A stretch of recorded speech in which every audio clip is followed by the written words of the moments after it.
안녕하세요. 지방에서 작은 빵집을 운영하고 있는 30대 여성입니다.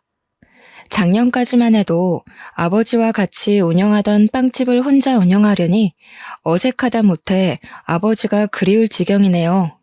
아직도 빵 반죽을 하다가 뒤를 돌아 아버지를 부르기도 하는데요. 언제쯤이면 아버지에 대한 부재를 마음속에 묻을 수 있을지 의문이에요. 사연을 보내는 지금 이 순간에도 아버지가 보고 싶거든요. 아버지는 20살이라는 어린 나이에 가장이 되었습니다. 같은 대학교 동기와 사고를 친 아버지께서는 할아버지와 할머니의 만류에도 저를 선택하셨어요. 학교까지 그만두시면서 말이에요. 모범생이던 아버지의 반항에 할아버지와 할머니는 절연을 선언하셨다고 해요.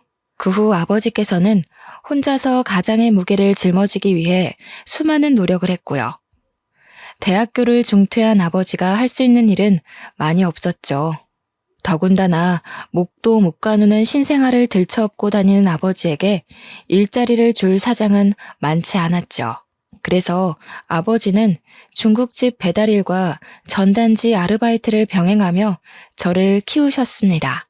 그러던 중 중국집 사장님께서는 아버지에게 요리를 배워볼 것을 권하셨어요. 재능이 있다면서 말이에요. 머리가 좋던 아버지께서는 한 번 본 요리 방법은 절대 잊지 않고 기억에 그대로 요리를 만드셨거든요. 중국집 사장님 밑에서 조리사로 일하던 아버지께서는 몇 달 후 제빵 학원에 등록해 빵 만드는 법을 배우셨어요. 배움이 빨랐던 아버지께서는 학원을 다닌 지 6개월 만에 제빵사 자격증을 취득하며 빵집에서 일을 하셨죠. 1년 정도 동네 빵집에서 일하던 아버지께서는 다음해 자신의 빵가게를 열었고요. 비록 어머니께서 출산 중 돌아가셔서 얼굴도 제대로 몰랐지만 아버지는 언제나 딸인 저를 1등으로 챙겨주셨기 때문에 어머니의 부재를 느낄 새가 없었어요. 아버지가 얼마나 희생하는지 알기에 하루라도 더 빨리 취업하고 싶었고요. 그래서 간호학과를 선택하게 된 것이었죠. 간호학과를 졸업하고 간호사가 된다면 돈도 많이 벌어 아버지의 부담을 충분히 덜어드릴 수 있을 테니까요. 다행히 성적이 좋았기 때문에 무리 없이 간호학과에 입학할 수 있었어요. 대학교에 입학한 후 앞으로의 인생에 꽃길만 펼쳐질 거라고 생각했죠. 하지만 큰 오산이었네요. 대학교를 졸업하고 대학병원에 취업하자마자 눈앞에 들이닥친 것은 고액의 연봉도 간호사라는 자랑스러운 타이틀도 아닌 선배들의 집단 따돌림과 뒷담화였습니다.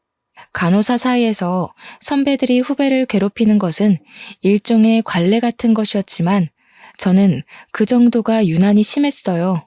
제일 고참이던 선배에게 집중적으로 괴롭힘을 당했거든요. 선배는 인수인계조차 해주지 않은 채 환자에게 주사를 놓으라고 시켰는데요. 우물쭈물하자 선배는 빨리 주사를 놓으라며 재촉하기까지 했어요. 어쩔 수 없이 환자에게 주사를 놓았지만 주사 놓는 방법을 제대로 배우지 못한 탓에 환자의 혈관을 터뜨리고 의사에게 혼날 수밖에 없었죠. 그뿐만이 아니었습니다. 물이라도 마시려 하면 어디선가 불쑥 나타난 선배는 마시던 물도 빼앗으며 팔자가 늘어졌다며 비꼬기까지 했어요. 너무 억울하더군요. 이유도 모르고 당하니 화가 날 지경이었고요. 그래서 한날은 용기를 내 선배에게 직접 물어보았습니다. 왜 그렇게 맨날 괴롭히는지요? 그랬더니 돌아오는 선배의 대답이 더 과간이었네요. 야, 사람이 좋아하는데 아무 이유가 없듯이 나는 그냥 네가 아무 이유 없이 싫어. 굳이 한 가지 이유를 꼽자면 네 그 흐리멍텅한 눈이 싫다고 해야 하나? 너네 부모님도 참 불쌍하시다. 너 같은 걸 낳으시고 우리 딸이 간호사가 됐다고 온 동네방네 자랑을 하고 다닐 텐데. 나는 시집 가기도 전에 기도부터 하려고. 시집 가서 너 같은 애 낳으면 소방 맞아도 할 말 없는 거잖아. 우리한테 말은 안 했지만 혹시 모르지? 맹추 딸 낳은 죄로 너네 엄마도 네 할머니한테 소금이나 맞으면서 구박당했을지. 몸에 있는 힘이란 힘은 다 주고 찾아갔지만 돌아온 것은 조롱과 비웃음뿐이었습니다. 그 후 선배의 괴롭힘은 더 심해졌고요. 구내 식당에서 밥을 먹고 있으면 선배는 자기가 먹던 음식을 식판에 부어버리곤 간호사 무리와 키득거리며 지나쳐갔어요. 선배의 괴롭힘이 심해질수록 그만두고 싶은 마음은 굴뚝 같았죠. 매일 밤 제발 사고가 나기를 바랄 정도로요. 그렇다고 해서 간호사 일을 그만둘 수는 없었습니다. 아버지에게 이제야 자랑스러운 딸이 되었는데 행복스레 딸 자랑을 하던 아버지 얼굴에 먹칠을 하고 싶지 않았거든요. 그래서 꾸역꾸역 선배의 괴롭힘을 참으며 병원을 다녔죠. 하지만 지속적인 언어폭력과 무시는 점점 더 몸과 마음을 지치게 만들었어요. 스트레스는 폭식으로까지 이어져 입사를 한 지 6개월 만에 30kg까지 쪄버렸고요. 살이 찌자 선배는 더 악랄하게 괴롭혀오더군요. 외모 비하까지 서슴지 않으면서 말이에요. 내가 볼 때 미라 씨는 병원이 아니라 정육점으로 출근을 해야 될 것 같은데? 지금 모습에서는 간호사보다 정육점 주인이 더 잘 어울릴 것 같거든. 이왕 이렇게 된 거 병원 일 그만두고 정육점 주인으로 이직이나 하지 그래? 솔직히 같이 일하는 우리야 눈을 포기한다 생각하고 일하면 그만이지만 다른 손님들한테는 민폐일 것 같아서. 어디 요즘 간호사가 의료진이기만 해? 환자들 상대하는 서비스직에 더 가깝지. 미라 씨도 그 튀어나온 비계살 보면서 잘 생각해봐. 미라 씨가 환자고 같은 간호사가 있으면 날씬하고 일 잘하는 간호사한테 자기 몸을 맡기고 싶겠어? 선배의 괴롭힘이 심해지자 머리부터 발끝까지 스트레스가 번져 출근조차 하지 못하겠더군요. 그래서 결국 모든 것을 다 포기한 채 간호사가 된 지 1년 만에 병원을 그만두게 된 것이었죠. 모든 사실을 알게 된 아버지께서는 불같이 화를 내시며 당장 병원에 달려갈 듯 소매를 걷어붙이셨어요. 하지만 못되기로 둘째가라면 서러운 선배가 아버지가 운영하는 빵집을 알아내 해코지를 할까 고개만 절레절레 흔들 뿐이었죠. 미련한 만큼 살까지 찐 채 아버지에게 징징거리는 스스로의 모습에 울컥 눈물이 터져 나왔는데요. 아버지께서는 이런저도 딸이라고 꼭 끌어안아 주시면서 그동안 쓰레기 같은 곳에서 잘 버텼다며 제 마음을 헤아려 주셨네요. 따뜻하게 보듬어 주시는 아버지를 보며 아버지의 딸로 태어나길 참 잘했다는 생각을 했고요. 병원을 그만둔 후 한 달 동안은 아무것도 하지 않고 방 안에만 틀어박혀 먹고 자고를 반복했어요. 그러다 아버지가 퇴근하는 시간이 되면 집 청소를 해놓으려 준비를 했습니다. 하지만 아버지는 그마저도 못하게 막으시며 그저 편하게 푹 쉬라고만 할 뿐이었어요. 처음 며칠간은 아무것도 안 하는 삶이 좋았지만 2달째가 되니 심심한 것도 심심한 거지만 아버지에게 죄송한 마음이 들었네요. 빵집을 여는 아버지께서는 6시에 일어나 빵집으로 출근해 13시간이 넘는 시간 동안 빵을 만들고 팔고 정리까지 하셨으니까요. 처음에는 무슨 일을 할까 생각부터 했습니다. 다른 병원 간호사로 일하는 것도 생각해 보았지만 또 다른 병원에서도 전과 같은 괴롭힘을 당할까 두려움이 앞서더군요. 그래서 간호사 일은 제외하기로 마음을 먹었죠. 물론 4년간의 대학교에 낸 등록금과 지금까지 간호사로 일하던 시간이 아깝기는 했지만 그게 앞으로 인생을 사는데 큰 영향을 주는 것은 아니잖아요. 그렇게 생각을 하던 중 일단 제빵학원에 다녀보기로 결심했습니다. 어려서부터 아버지의 어깨너머로 빵 만드는 방법을 봐서인지 간호사로 취업을 했을 때부터 제빵을 배워보고 싶다는 생각을 했거든요. 제빵학원을 다니는 것은 즐거웠어요. 열심히 모양을 잡은 반죽이 따끈한 빵이 되는 것을 보는 것도, 새로운 빵을 만드는 방법을 배우는 것도 신기했어요. 제빵 자격증을 취득한 뒤로는 아버지에게 빵집에서 같이 일하게 해달라며 조르다시피 부탁을 드렸죠. 마침 카운터 직원이 그만두는 바람에 사람이 필요했던 아버지께서는 흔쾌히 허락하셨고요. 아버지의 노련한 솜씨와 젊은 사람의 취향을 잘 아는 제가 합쳐지자 빵집은 예전보다 2배 더 장사가 잘 되더군요. 손님이 북적일수록 카운터의 문이 닫히지 않을 정도로 돈은 넘쳐났죠. 매출이 늘어나자 아버지께서는 자기 생활비와 월세를 제외한 후 모든 금액을 넘겨주었어요. 거부를 해봐도 아버지께서는 안 받을 바에는 불에 태울 거라며 반협박식으로 주머니에 돈을 찔러 넣으셨습니다.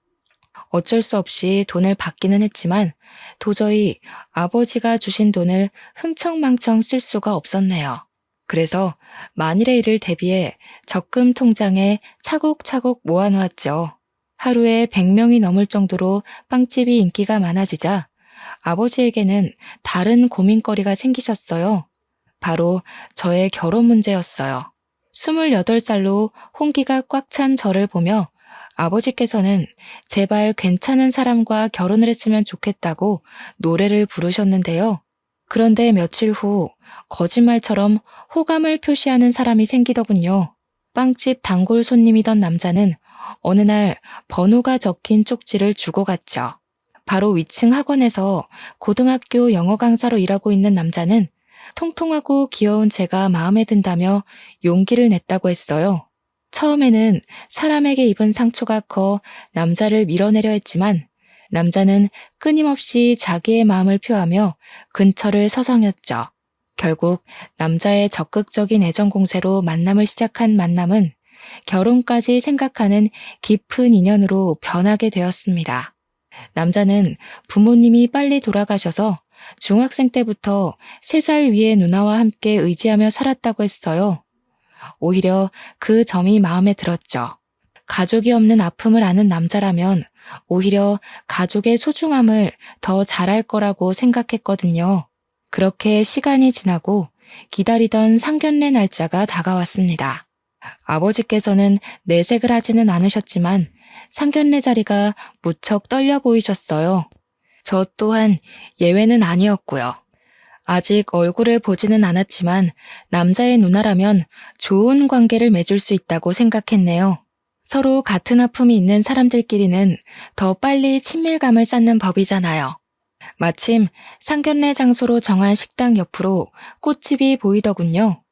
꽃집 앞에는 핑크색 장미꽃이 놓여 있었어요.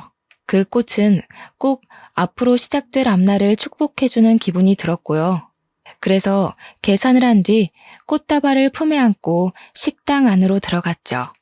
은은하게 퍼지는 장미 향기를 맡으며 앞으로의 앞날이 봄날이 펼쳐질 거라고 확신했습니다. 하지만 이런 확신은 예비 신우이의 얼굴을 보는 순간 산산이 부서지고 말았네요. 꿈에서조차 나올까 두려웠던 선배가 떡하니 바로 앞자리에 앉아 있었으니까요. 선배의 얼굴을 보는 순간 입가에 경련이 일어났어요. 품 안에 있던 꽃다발은 들고 있기 힘들 정도로 무겁게 느껴졌고요. 장미다발은 바닥에 떨어지자 파릇파릇하던 꽃잎들은 다 떨어져 버렸습니다. 식당 바닥에는 온통 장미 꽃잎뿐이었죠.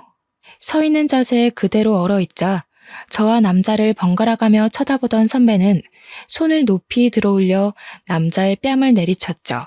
있는 힘껏 말이에요. 야, 너는 주변에 만날 여자가 그렇게 없냐? 내가 평범한 애면 말을 하네. 하필 골라와도 저런 돼지 같은 애를. 최소한 사람 같은 애를 데리고 왔어야지. 이건 뭐 도살장에 끌려가는 돼지를 데리고 온 것도 아니고 차라리 이럴 거면 결혼을 하지 말고 학원이고 뭐고 다 때려치우고 시골에서 돼지 농장이나 열어. 신부감을 왜 구해? 농장 암태지 중에 아무나 하고 결혼하면 되지. 뭐? 돼지 농장? 부모 없이 열심히 살았다고 해서 좋게 봐주려고 했더니 자네가 말한 부모 없이 열심히 살았다는 게 남의 집 귀한 자식들 비아냥거리면서 부모들 생사를 다 깎아버린 걸 말하는 건가? 내가 아무리 우리 딸 시집 보내고 싶다고 해도 이건 아니지. 어른 있는 데서 버르장머리 없이 동생한테 손 찍어마는 꼴을 보면 우리 딸한테 어떻게 대할지 안 봐도 뻔하지. 자네 누나가 돼지 같다고 한 내 딸, 나한테는 눈에 넣어도 아프지 않을 귀한 자식이니 이번 결혼은 없던 일로 하겠네. 아버지께서는 손까지 떠시며 분노하셨습니다. 선배가 막대 먹은 것은 알았지만 어른 앞에서까지 이럴 줄은 몰랐죠. 아버지께서는 선배에게 따끔한 혼을 내셨지만 선배는 콧방귀를 끼며 들은 채도 안 했고요. 저 비계덩어리를 눈에 넣으신다고요? 그러다가 실명하실 텐데. 저도 아저씨 딸처럼 뚱뚱하고 굼뜬 옳게 생길까봐 걱정했는데 잘 됐네요. 둘이 결혼한다고 했으면 제가 어떻게 해서라도 이혼시키려고 했는데 제가 또 사람 피말리는 건 전문이거든요. 아저씨도 자꾸 딸 예쁘다고 감싸지만 마시고 따끔하게 혼도 내고 그러세요. 음식도 작작 먹이고요. 접시도 뜯어먹게 생긴 여자를 누가 좋아하겠어요? 소박이나 안 맞으면 다행이지. 딸 밥 해먹일 때도 고생이시겠네요. 사람만 한 수트로 밥을 지어야 하니. 그래도 아저씨 집은 좋겠네요. 바로 옆에 음식 처리기가 떡하니 버티고 서 있잖아요.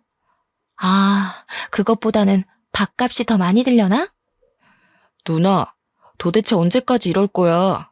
누나 때문에 도망간 애들이 한둘인 줄 알아? 이럴 거면 상견례 자리는 왜 따라오겠다고 한 거야? 매번 누나 때문에 이런 식으로 결혼 엎어지는 것도 지겨워. 차라리 계속 깽판을 치고 싶은 거면 누나야말로 상견례 자리에서 이러지 말고 차라리 개싸움하는 데를 가라고.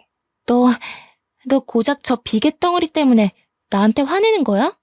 부모님 돌아가시고 내가 너를 어떻게 키웠는데 도대체 뭐에 홀려서 나한테 이러는지는 모르겠지만 너 정신 똑바로 차려. 와이프는 얼마든지 바꿀 수 있어도 피나는 형제끼리는 죽을 때까지 같이 가는 법이야. 막말로 전현이 바람이라도 피우고 나면 너 어쩔 건데? 저 아저씨가 네 편 들어줄 것 같아? 이 세상에 네 편 들어줄 사람 나밖에 없을걸? 이 세상에 내 편 들어줄 사람이 누나밖에 없는 게 아니라 이 세상에 나를 제일 괴롭히는 사람이야. 이 결혼 깨지면 다시는 누나 안 볼 테니까 그런 줄 알아. 상견례가 끝난 후 남자는 매일같이 저희 집 앞을 찾아왔어요. 누나의 잘못까지 자신이 빈다면서요. 하지만 아버지는 단호하게 남자를 밀어내셨죠. 언제나 다정하시던 아버지의 환한 모습에 당황하기도 했습니다. 이만하면 봐줄만도 한데 아버지께서는 절대 물러나지 않으셨거든요. 하지만 한편으로는 이런 아버지가 있다는 것이 고맙기도 했네요. 아버지가 아니었다면 바보 같은 저는 얼렁뚱땅 남자의 사과에 넘어가 빚지는 결혼을 했을 테니까요. 아버지가 계속해서 강한 태도로 나오자 급기야는 선배까지 집 앞으로 찾아오더군요. 선배는 자신이 경솔했다며 제발 이 결혼만은 진행해달라고 했습니다. 선배의 사과를 받은 후에야 아버지는 결혼을 허락하셨고요. 결혼 후 모든 것이 순조롭게 풀릴 것 같았지만 막상 식을 올리고 나니 그게 아니었어요. 결혼은 현실이란 말을 이해하게 되었죠. 어른의 도움 없이 혼자서 학업을 마쳐야 했던 남편에게는 빚이 참 많았거든요. 학자금 대출금부터 차 할부금까지 남편의 월급은 손에 들어오기도 전에 곳곳에 있는 채무자들에게 넘겨주는 셈이었죠. 그래서 모아놓은 돈으로 신혼살림을 시작했네요. 신혼집을 구하고 가구를 사서야 아버지께서 왜 그렇게 많은 돈을 저에게 주셨는지 알게 되었습니다.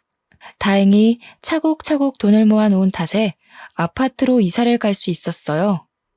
물론 20년이 지난 구축이기는 했지만 집주인이 워낙 관리를 잘해놓은 탓에 리모델링을 할 필요도 없었고 더군다나 위치가 너무 좋았죠.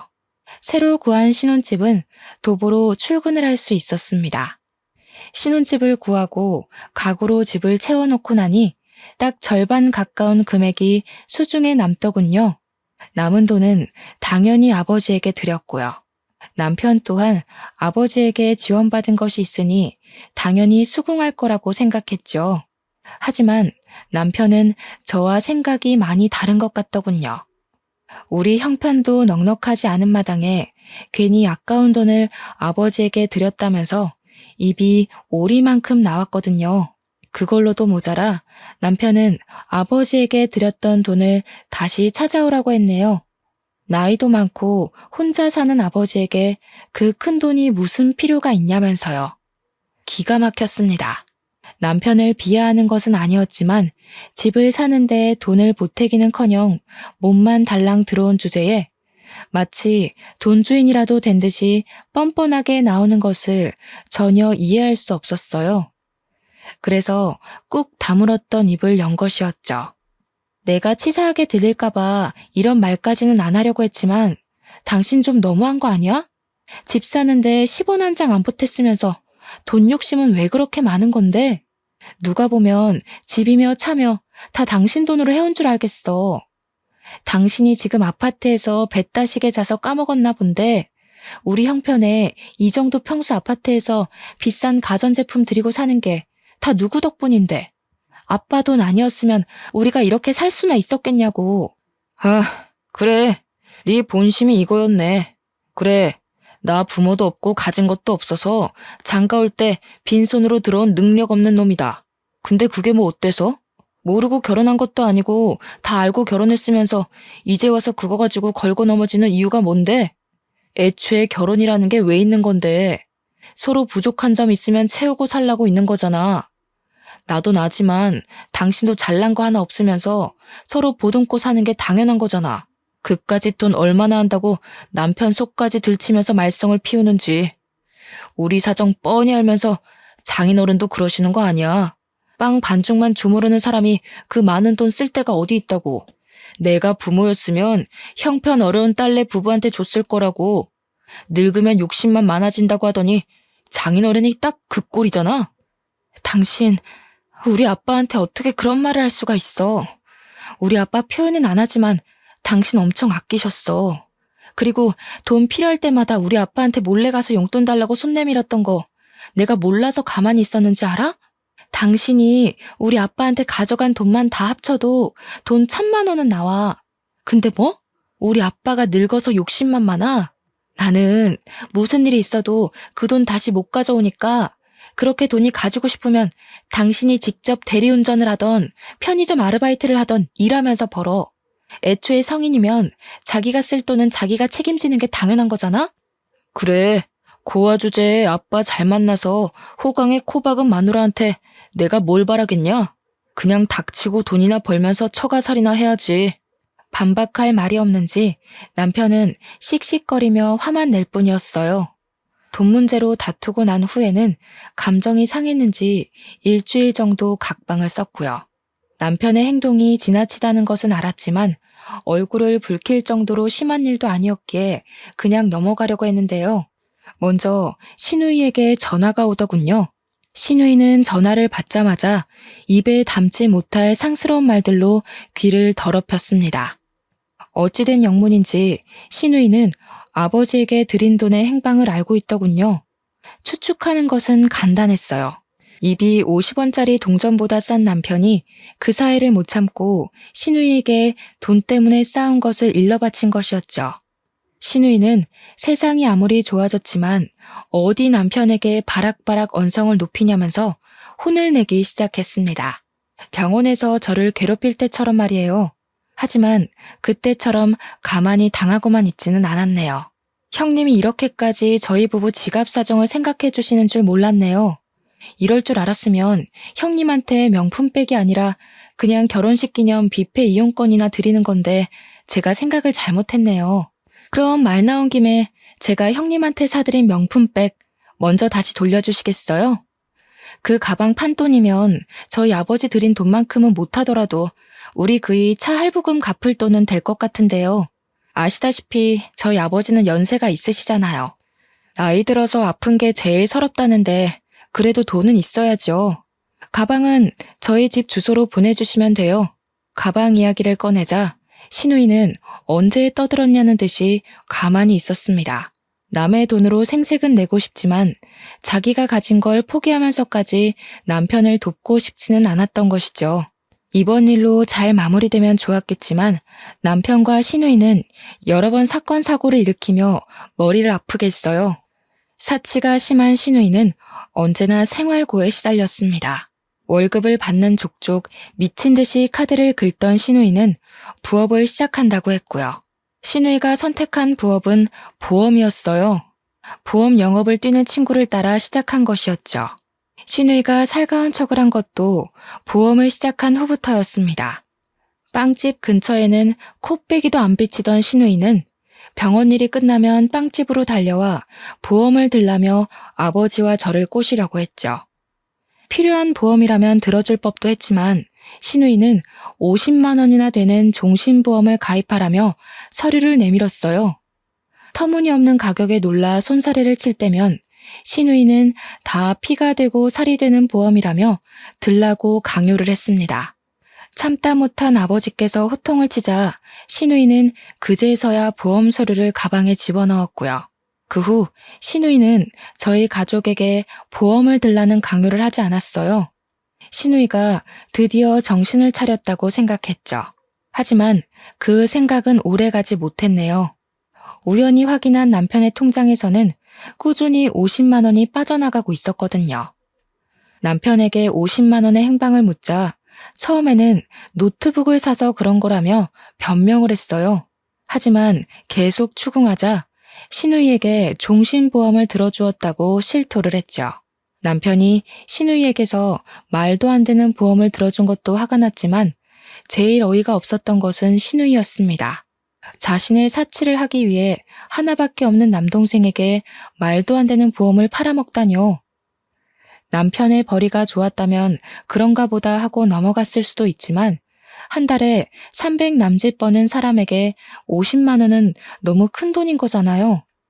더군다나 학자금 대출과 차 할부금까지 있는 것을 뻔히 알면서 보험을 들라고 강요하다뇨. 당장 보험을 해지하라 말했지만 남편은 요즘 신우이의 사정이 넉넉지 않아 자신이 해지하면 큰일이라고 하더군요. 큰일 나겠지.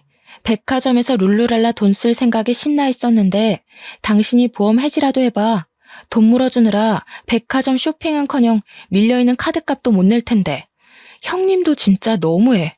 학자금 대출이랑 차 할부금만으로도 빠듯해서 허리 졸라매고 사는 거 뻔히 아시면서 어떻게 50만 원이나 되는 엉터리 보험을 다른 사람도 아니고 동생인 당신한테 들라고 하셔? 아무리 사기꾼이어도 자기 가족은 안 건드린다는데 형님은 도대체 뭐야? 하나밖에 없는 가족이면서 도와주지는 못할 망정 다 부러진 허리에 빨대 꽂으려고 하잖아. 졸라매다 부러진 허리 보는 게 안타까웠으면 당신이 누나 보험 들어줬으면 됐잖아. 일을 꼬이게 만든 게 누군데? 가게 돈통만 털어와도 그까짓 50만 원은 그냥 내겠구먼. 그까짓 50만 원 가지고 유나는. 신우이에게 깜빡 속아 사기를 당했으면서도 남편은 끝끝내 당당했어요. 아니 오히려 뻔뻔하게 턱을 치켜들었습니다. 그래서 직접 나서기로 했죠. 병원을 찾아가자 예상대로 신우이는 오리발을 내밀더군요. 그래서 확실하게 으름장을 놓았습니다.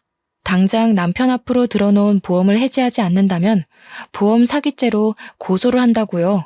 협박을 하고 싶지는 않았지만 말귀를 못 알아듣는 신우이에게는 이 방법뿐이었어요. 역시 고소를 한다는 소리에 신우이는 금세 꼬리를 내렸고요. 된통 매운맛을 봐서인지 그 다음부터는 신우이 또한 함부로 굴지 않았어요.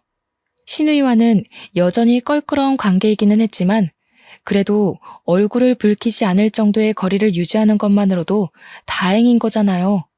남편 또한 보험 사건 이후 반성을 했기에 부부관계 또한 더할 나위 없이 좋았는데요. 단 한 가지 문제가 있다면 아이가 생기지 않는다는 것이었습니다. 남편에게 검사를 해보자고 해도 아무 문제가 없다며 어물쩍 넘어갈 뿐이었어요.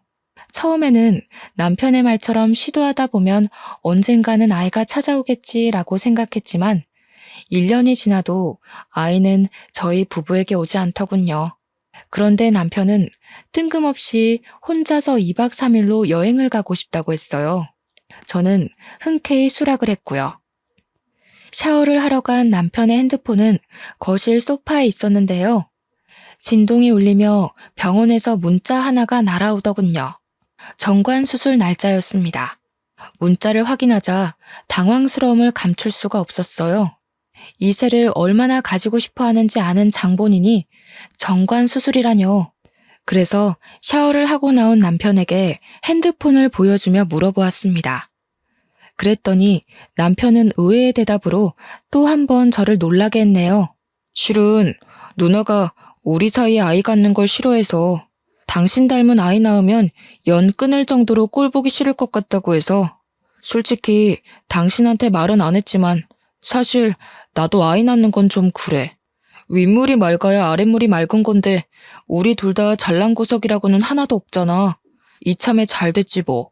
애 이야기 나올 때마다 연기하는 것도 힘들었는데 이참에 우리 애 없이 둘이서만 재미있게 살자. 온몸에 피가 빠져나가는 느낌이었습니다. 남편은 물론 시누이까지 끔찍하게 느껴졌어요. 두 남매의 손바닥 위에서 놀아났다고 생각하니 눈물조차 나오지 않을 정도로 비참했고요. 그동안 아이를 가지고 싶다며 설레발치던 모습을 보며 두 남매가 뒤에서 얼마나 비웃었을지 상상하자 소나기에 있던 힘이 쫙 빠져나갔죠. 이쯤 되니 이혼을 고민하게 될 정도였습니다. 우유부단한 남편의 성격은 흐린 눈으로 지나갈 수 있었지만 그 앞에 버티고 서 있는 시누이의 횡포는 눈이 매워 도저히 그냥 넘어갈 수가 없었거든요. 결국 고심 끝에 이혼을 결심하고 아버지에게 말씀을 드렸죠. 그랬더니 아버지께서는 자기가 알아서 할 테니 그냥 참고 살라며 말씀을 하셨어요. 충격적이었습니다. 언제나 제 선택을 믿어주고 든든하게 지켜주던 아버지께서 시누이와 남편의 잘못을 눈감아 주라고 하다니 말이 되지 않는 거잖아요. 그런데 얼마 안 가 병실에 누워 계신 아버지를 보자 서운한 마음을 가졌던 것도 후회가 되어 돌아왔네요. 아버지께서는 간암 말기 환자로 시한부 판정을 받은 거나 다름이 없는 상태셨습니다. 자신이 죽으면 혼자 남을 딸을 걱정해 이혼을 하지 말고 버티라고 한 것이고요. 이미 늦었다는 것을 알고 있었지만 그래도 희망의 끈을 놓고 싶지는 않았어요. 아버지가 없는 세상에서 혼자 사는 것은 도저히 상상할 수가 없을 만큼 끔찍했으니까요. 하지만 아버지는 이미 늦었다면서 씁쓸한 미소를 지으시며 남은 시간을 항암 치료나 하면서 허비하고 싶지 않다고 말씀하셨어요. 그러면서 남은 시간을 단둘이서 행복하게 보내자고 하셨고요. 그래서 빵집까지 닫으며 그동안 가게를 운영하느라 그간 가보지 못했던 제주도 여행도 가게 되었습니다. 그런데 제주도에서 돌아온 후 아버지께서는 뜬금없이 빵가게를 이전한다고 말씀하셨어요. 당황스러웠지만 언제나 옳은 선택을 하시던 아버지였기에 이번에도 믿고 따르기로 했죠. 이사 간 곳의 건물주 아저씨는 참 다정하고 친절한 분이셨어요. 건물주 아저씨는 의사로 노후를 위해 건물을 매입했다고 설명하셨네요. 빵가게를 이전한 후 아버지의 상태는 급격하게 나빠지셨습니다. 혼자서 빵가게를 운영하게 되자 막막해지는 기분이었어요. 당장이라도 병원에 계신 아버지에게 달려가고 싶을 만큼 카운터에 혼자 남겨진 것이 두려웠죠. 하지만 그럴 때마다 힘이 돼준 것은 건물주 아저씨였습니다. 아저씨께서는 퇴근 시간마다 들러 위로를 해주시면서 청소 같은 것도 도와주셨어요. 숨겨진 아저씨의 딸이 아닐까라는 우스운 생각을 할 정도로 아저씨는 저를 세입자 그 이상으로 생각해 주셨죠. 마치 자신의 친딸처럼 말이에요. 사모님 또한 정말 좋은 분이셨습니다. 혼자서 큰 빵가게를 운영하는 것이 대단하다며 반찬을 가져다 주셨거든요. 좋은 인연으로 연결된 빵가게에서 저는 그 어느 때보다 편한 마음으로 일에 열중할 수 있었네요. 금요일 밤 여느 때와 같이 마감 청소를 하고 있자 아저씨께서는 문 밖에서 손을 흔드셨습니다. 그런데 아저씨 뒤에는 익숙한 모습의 사람이 보였어요. 시누이였습니다. 시누이는 아저씨를 보더니 깜짝 놀라며 냉큼 인사부터 했어요. 버릇없고 아나무인인 시누이가 모르는 사람에게 인사부터 하다니 당황스러웠죠. 하지만 이야기를 나눠보니 시누이가 아저씨에게 인사를 한 이유를 알겠더군요. 건물주 아저씨는 시누이가 일하는 병원의 새로운 의사셨거든요. 올케는 정말 제 친자매랑 다를 게 없어요. 저희 올케한테 이런 은혜를 베풀어 주시다니 몸둘 바를 모르겠네요. 사돈어른께서도 올케가 이렇게 잘 지내는 모습 보면 편안하게 눈 감으실 수 있을 것 같아요. 시누이는 정말 소중한 가족이라도 된 듯 손으로 눈물까지 찍어내며 가증스러운 연기를 펼쳤어요. 그 모습을 본 아저씨께서는 신우이의 마음 씀씀이에 크게 감동하신 듯 했고요. 그 후 신우이는 병원 일이 끝나기만 하면 건물주 아저씨와 함께 가게를 찾아왔어요. 쉬는 날이면 아저씨가 오는 시간에 맞춰 가게의 문을 열 때도 있었죠. 신우이가 가게에서 하는 일은 테이블에 앉아 핸드폰을 하는 것이 다였는데요. 창문 밖으로 신호등을 기다리는 아저씨의 모습이 보이면 들고 있던 빗자루도 빼앗아 열심히 청소하는 척을 했습니다. 흡족한 미소를 지으신 아저씨는 신우이에게 괜찮은 남자가 있으니 만나보는 것이 어떻겠냐며 제안을 하셨어요. 신우이는 당연히 그 제안을 수락했죠. 아저씨의 소개로 만난 둘은 연애를 한 지 3개월도 안 돼 결혼 이야기가 오갔는데요. 재벌에 가까운 재력가에 얼굴도 잘생긴 남자는 신우이가 만나기 아까운 남자였습니다. 갖고 온 빵을 진열할 때면 어느새 찾아온 신우이는 손을 내밀며 반지를 자랑했어요. 네 번째 손가락에는 1캐럿은 거뜬히 넘어 보이는 다이아 반지가 끼워져 있었죠. 아무래도 나는 참 복이 많은 것 같아. 뭐 엄마 아빠가 일찍 돌아가신 게 흠이기는 하지만 만나는 남자들마다 다 나한테 잘해주려고 하잖아. 별 볼 일 없는 여자들이나 끼리끼리 결혼한다고 하는 거지. 나 봐봐. 부모 없는 고아에 가진 거라고는 보증금 1,000만 원밖에 없는데 열째벌 안 부러운 남자 만나서 인생 핀 거. 이런 거 보면 신은 참 불공평해. 나같이 운 좋아서 만나는 남자들한테 모두 사랑받는 사람이 있는가 하면 올케처럼 사랑이라고는 가뭄에 콩 나듯이 받는 사람도 있잖아. 아, 우리 올케 불쌍해서 어쩌나? 그나마 그 뚱뚱한 몸뚱이 감싸주던 아빠마저 하늘나라로 갈 예정인 거잖아. 올케는 내 동생이라도 있는 걸 다행이라고 생각해. 아니었어 봐. 지금쯤 험한 사람 만나서 이 빵집도 다 날리고 판자촌 같은 집에서 유통기한 지난 삼각김밥이나 뜯어먹으면서 살았을걸? 어떻게든 무시하려고 했지만 신우이는 가는 곳마다 따라다니며 신경을 살살 긁어댔습니다. 가뜩이나 쇠약해진 아버지로 인해 곤두선 신경은 신우이의 막말로 인해 피가 날 정도로 고통스러웠죠. 그래서 다물고 있던 입을 열게 된 것이고요. 운이 좋은 게 아니라 남의 걸 잘 뺏어가는 거죠. 저 아니었으면 형님이 아저씨 만날 일도 없었고 분에 넘치도록 좋은 남자 만날 일도 없었을 거 아니에요. 저 아니었으면 말년에 편의점 돌아다니면서 폐기 처분된 삼각김밥 구걸하는 건 아마 형님이었을걸요? 세상 어느 남자가 돈 벌어오는 족족 다 써제끼는 여자랑 결혼하고 싶어 하겠어요. 제발 남의 거 훔쳐갔으면 창피한 줄 알고 입 좀 다물고 사세요. 이게 어디서 훈계질이야? 요즘에 봐줬더니 네가 날 아주 만만하게 보는구나. 카운터 앞에 서 있던 신우이는 빵 진열대로 걸어오더니 급기야 머리채를 잡기까지 했습니다. 어찌나 억센 힘으로 머리를 잡아챘는지 모근이 뽑히는 느낌까지 들었죠.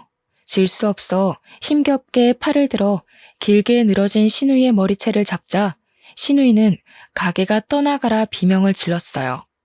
그런데 때마침 들어온 아저씨께서는 그 모습을 보더니 화들짝 놀라며 들어와 저희 둘을 뜯어 말리셨죠.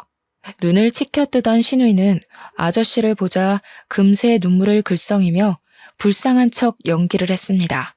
바로 해명하려 했지만 급기야 다리에 힘이 풀린 척 연기까지 하는 신우이를 보자 어이가 없어 말이 나오지 않을 정도였어요.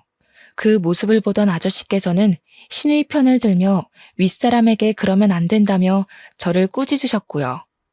그날 일이 있은 후 아저씨께서는 저희 가게로 들러 가족끼리 친하게 지내야 된다고 하셨습니다. 더 이상 신우이에 관해서 말을 하기 싫어 그냥 고개만 끄덕였죠. 그러자 아저씨께서는 신우이의 칭찬을 하셨어요. 요즘 같은 세상에 시부모에게 잘하기 위해서 잘 다니던 직장까지 그만두고 요리학원에 다니며 열심히 신부 수업을 받는 처녀가 어디 있냐면서요. 결국 신우이 편만 드는 아저씨를 보며 결국 폭발하고 말았죠. 가식덩어리 안에 숨겨진 신우이의 음흉한 진짜 속내를 모르는 아저씨가 밉게만 느껴졌거든요. 그래서 신우이의 모든 실체를 까발렸죠. 하지만 아저씨께서는 단지 신우이에 대한 질투 정도로 넘기며 신우이와 사이좋게 지내라는 말만 할 뿐이었어요. 단시간 안에 아저씨를 자신의 편으로 구워 삶은 신우이를 보며 손뼉을 칠 수밖에 없었고요. 그래서 집에 더 빨리 들어갔습니다. 신우이의 실체를 아는 아버지라면 무조건 편을 들어주실 게 분명했거든요. 집에 문을 열고 깜짝 놀랄 수밖에 없었네요. 아버지께서는 의식을 잃은 채 거실 바닥에 쓰러져 계셨거든요. 한 손에는 아버지가 좋아하시던 닭발이 들려 있었습니다. 그게 어찌나 마음이 아프던지 저는 황급히 아저씨에게 전화해 아버지를 병원으로 옮겼지만 끝내 아버지께서는 눈을 뜨지 못한 채 세상을 떠나셨어요. 중요한 수술이 잡혀 있다던 아저씨께서는 장례식장까지 잡아주시며 최선을 다해 도와주셨습니다. 그저 고마울 뿐이었죠. 아저씨가 나가고 넓은 장례식장 안에 혼자 있자 쓸쓸함과 서러움이 한꺼번에 밀려오더군요. 그래서 남편에게 황급히 전화를 건 것이고요. 허우대뿐인 남편이라고 해도 지금은 그 허우대라도 필요했거든요. 하지만 남편은 몇 통의 전화를 해도 받질 않았습니다. 결국 혼자서 텅 빈 장례식장을 지켜야 했죠. 불행 중 다행인 것이 있다면 장례식장에 온 사람이 손에 꼽을 만큼 적다는 것이었어요. 장례식에 온 사람들을 맞을 때면 내가 왜 이곳에 있는지 까먹을 정도로 아버지의 죽음은 멀게만 느껴졌는데요. 아버지의 영정사진을 마주할 때면 아버지의 죽음이 코앞으로 다가와 숨통을 조여오더군요. 숨쉬는 것도 버거운 고통에 눈물조차 흐르지 않았습니다. 가슴을 두드리며 힘겨워하고 있을 때 진한 술 냄새가 느껴졌어요. 주인은 바로 신우이였죠. 술에 거하게 취한 신우이의 한 손에는 초록색 병이 들려 있었죠. 신우이는 오자마자 바닥에 누워 꼬부라진 혀를 놀리기 시작했습니다. 누굴 닮아 사교성이 없나 했더니 다 지아비를 닮아서 그런 거였어. 그런 게 아니면 장례식장에 개미 한 마리 없는 게 말이 되겠냐고. 이게 다 인생을 잘못 살았다는 증거지. 오지도 않는 사람 기다리면서 시간 낭비, 돈 낭비할 바에는 그냥 밖에서 돗자리 하나 깔고 앞에 사진이나 놓는 게 훨씬 낫지 않나? 나 같으면 창피해서라도 빨리 발인하고 집에 갈 텐데. 올케는 참 낯짝도 두꺼워. 원래 피부 껍데기가 두꺼워서 그런 건가? 형님, 아무리 제가 밉다고 해도 그렇지 어떻게 저희 아버지 마지막 가시는 길까지 따라와서 행패를 부릴 수가 있으세요? 제가 형님한테 뭘 그렇게 잘못했길래 저희 아버지 장례식장까지 따라 들어와서 괴롭히는 거예요? 간호사 때부터 지금까지 아무 이유도 없이 사람 피 말리는 거 지겹지도 않으세요? 누가 먼저 시작한 건데 애초부터 난 너네 부녀 마음에 들지도 않았어. 그러면서 신우이는 꽁꽁 감춰뒀던 이유를 말하기 시작했습니다. 아버지께서는 제가 야간 근무를 할 때면 손수 도시락을 만들어 가져다 주셨는데요. 아버지가 싸다 주신 도시락을 먹는 모습을 볼 때면 자신은 느껴보지도 못한 부모의 사랑을 과시하는 것 같아 꼴배기가 싫었다고 하더군요. 정말 황당했어요. 고작 그런 사소한 이유로 지금까지 아무 죄 없는 사람을 괴롭히다니 이해할 수도 없었고요. 이제 끔찍하게 예뻐해주던 아빠도 없으니 앞으로 우리 돼지 신우이는 누가 돌봐주려나? 원래 주인 없는 가축은 다른 사람한테 팔리기 마련인데 가진 거라고는 배에 낀 기름밖에 없으니 어떡하려나? 혹여라도 내 동생이 평생 너 같은 돼지 돌봐줄 거라고 생각하지는 말고 내 동생은 이미 너보다 훨씬 예쁘고 능력 좋은 애 물어서 새 출발하려고 준비 중이거든. 아마 지금도 그 애랑 같이 있을걸? 그러니까 너는 가만히 있다가 칼 들고 찾아온 미친놈한테 썰려 먹힐 준비만 하고 있어. 그게 최선이니까. 감히 내 딸한테 그게 무슨 막말이야? 신우이의 조롱을 당하고 있을 때였습니다. 뒤에서 아저씨의 호통 소리가 쩌렁쩌렁하게 울려 퍼졌죠. 깜짝 놀라 뒤를 돌아보자 아저씨는 붉어진 얼굴로 신우이를 노려보고 있었어요. 성난 아저씨의 얼굴을 본 신우이는 술에 확 깬 듯 보였습니다. 누워있던 자리에서 냉큼 일어난 신우이는 자기가 술김에 나쁜 버릇을 잡아주려 따끔하게 혼을 낸 것이라며 되도 안 되는 변명을 늘어놓았어요. 그동안 우리 딸 잘 봐달라고 분에 넘치는 선짜리도 억지로 주선해서 끼워 맞춰줬더니 어디 감히 시차짓을 하고 있어? 딸이라뇨? 그게 무슨 말씀이신지. 아저씨 입에서 나온 딸이라는 말에 저와 신우이 모두 당황할 수밖에 없었어요. 아무 말도 못하고 입만 뻐끔거리고 있자 뒤이어 들어온 사모님은 눈물을 훔치며 제 어깨를 꼭 끌어안아 주셨고요. 이제야 나타나서 미안하다. 우리 딸. 사모님 입에서 나온 딸이라는 말은 귀에 착 달라붙어 왔죠. 그리고 본능적으로 알 수 있었습니다. 사모님이 돌아가신 줄로만 알았던 어머니였다는 걸요. 부잣집 외동딸이었던 어머니의 임신 소식에 외가댁에서는 골머리를 앓으셨다고 해요. 그럴 수밖에 없었어요. 어머니와 어울리지 않게 아버지께서는 가난한 농부의 자식이었거든요. 그래서 어머니 또한 저를 지우려고 한 것이고요. 하지만 아버지께서는 무릎까지 꿇으시며 쥐죽은 듯이 아이를 키우면서 살 테니 제발 낳아만 달라고 애원을 하셨습니다. 어머니께서는 약속을 지키셨죠. 그 후 어머니는 자신의 존재를 비밀로 붙인 채 매달 생활비를 보태주면서 살아왔다고 해요. 그러던 중 시한부 판정을 받은 아버지의 전화에 모습을 드러내신 거고요. 이미 건물주 아저씨와 결혼을 한 어머니께서는 저의 존재를 그때 털어놓으셨습니다. 자식이 없던 아저씨께서는 어머니의 숨겨진 부분까지 안아주셨어요. 모든 것을 알게 되자 왈칵 눈물이 터져 나오더군요. 지금까지 아버지를 제외한 누구에게도 사랑받지 못하는 삶을 살았다고 생각했었는데 보이지 않는 곳에서 많은 이들의 사랑을 받은 것이잖아요. 그리고 아버지가 남겨주신 사랑의 덩어리가 너무 커 어떻게 해야 할지를 몰랐습니다. 어머니께서는 아버지의 영정사진 앞에 목 놓아 우는 것을 지켜보시며 등을 토닥여 주셨어요. 반대로 그 옆에 서 있던 시누이는 산 송장처럼 퍼렇게 질린 얼굴로 손을 덜덜 떨었죠. 신우 자리에서 우리 딸한테 어떻게 대했는지 잘 알았으니 보고 느끼고 들은 그대로 남편 될 사람한테 알려줘야지. 저도 알고 보면 참 불쌍하게 살았어요. 올케는 아버지 사랑이라도 받았지만 저는 부모님이 일찍 돌아가신 탓에 사랑은커녕 얼굴도 제대로 모르고 컸는데 제발 불쌍하게 생각해서라도 시댁에 알리지만 말아주세요. 저 이 결혼 잘못되면 살 자신이 없어서 그래요. 이번만 두 눈 감고 넘어가 주시면 앞으로 올케 근처에는 얼씬거리지도 않고 쥐 죽은 듯이 살게요. 그러니까 제발 한 번만 봐주세요. 시누이는 고개까지 조아리며 두 손이 발이 되도록 빌었지만 아저씨의 태도는 완고했어요. 오히려 그런 행동이 독이 된 듯 보이기도 했죠. 사람이 어렵고 힘든 걸 알았으면 더 잘해주려고 했어야지. 나는 더 이상 소중한 우리 딸 가축 취급하던 인간이랑은 얼굴 맞대고 이야기하고 싶지 않으니 당장 돌아가게. 지금이야 그동안의 정을 생각해서 시댁에 알리는 것만으로 끝나지만 한 번만 더 우리 딸한테 그 가짜는 혀 놀렸다가는 병원 근처에도 얼씬 못하게 할 테니까 그런 줄 알고. 이건 말도 안 돼. 내가 저 돼지 새끼보다 못한 게 뭔데 이런 대우를 받아야 되는 거냐고. 아저씨는 사람들을 시켜 시누이를 장례식장 밖으로 끌어내려고 했는데요. 시누이는 마지막 발악이라도 하는 듯이 바닥에 손톱을 박아 넣으며 안간힘을 쓰고 장례식장 밖으로 나가지 않기 위해 버티더군요.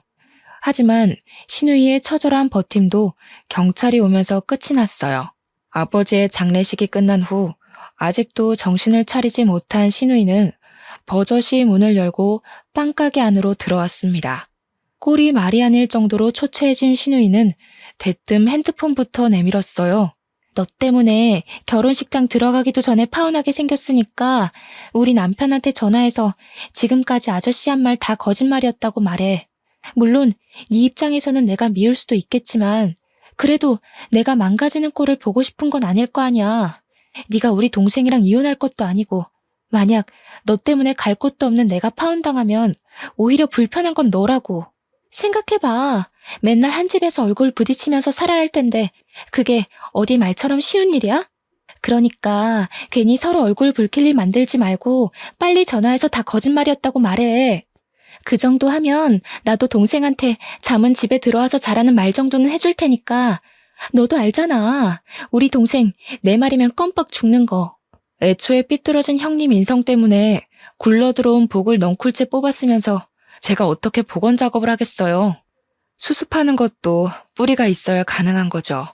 아저씨 눈에 잘 띄어서 부자 남편이랑 결혼할 뻔한 것도 다 자기 복대로라고 하셨으니 이번에도 형님 복대로 알아서 잘 처리해보세요. 형님이 진짜 복이 있다면 제 도움 없이도 잘 처리할 거 아니에요.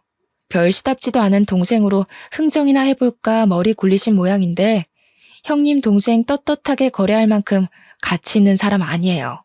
아, 혹시나 나중에 또 조도 안 가질 동생 들고 와서 헛소리 할까봐 미리 말하는데요. 폐기 처분된 형님 동생 데리고 살 생각 없으니까 데려가서 구워 먹던 삶아 먹던 알아서 하세요. 상해서 먹을 수가 있을지 모르겠지만 그럼 지금까지 좋은 꿈 꿨다 생각하시고 앞으로는 시궁창 같은 현실에서 어디 한번 잘 살아보세요. 다른 사람들은 다 아는 현실을 인정하지 못한 신우이는 진열해 놓은 빵을 바닥으로 던지며 행패를 부리기 시작했어요. 저는 당연히 그 모습을 카메라로 촬영해 건물주 아저씨한테 보냄과 동시에 112에 신고를 했죠. 그 일이 있고 난 후 결국 신우이의 결혼은 무산이 되었다고 했습니다. 양파 껍질처럼 까도 계속 나오는 신우이의 실체에 남자 쪽 부모님께서는 크게 분노하셨고요. 들리는 말에 의하면 그동안 신우이가 물처럼 써댄 돈을 다 신우이 앞으로 청구하셨다고 하더군요. 병원까지 그만두고 부잣집 사모님이 된다며 동네방네 소문내고 다니던 신우이는 현재 조그마한 병원의 간호사로 일하며 빚을 갚는 중이라네요. 누나에게 떨어질 콩고물을 기대하던 남편은 상황이 자신에게 불리하게 돌아가자 집으로 슬금슬금 기어들어왔는데요. 남편을 보자마자 멱살을 잡아올리는 아저씨 덕분에 편하게 이혼할 수 있었죠. 현재 건물주 아저씨의 양녀로 들어가 어머니와 함께 행복한 시간을 보내고 있는 중입니다. 여전히 아버지가 보고 싶어 눈물을 흘리는 날도 있지만 그럼에도 지금 주어진 상황에 감사하며 행복하게 살려고 노력 중이에요. 지금 누리고 있는 것 또한 아버지의 사랑으로 만들어진 결과니까요. 사연을 시청하시는 분들 중에서도 현재 힘든 상황을 겪고 계실 분들이 있을 텐데요. 그럴 때면 나를 제일 사랑해주던 사람을 떠올리며 힘을 내시길 바랍니다. 모쪼록 시청해주신 여러분도 행복하시길 빌며 사연 마무리하겠습니다.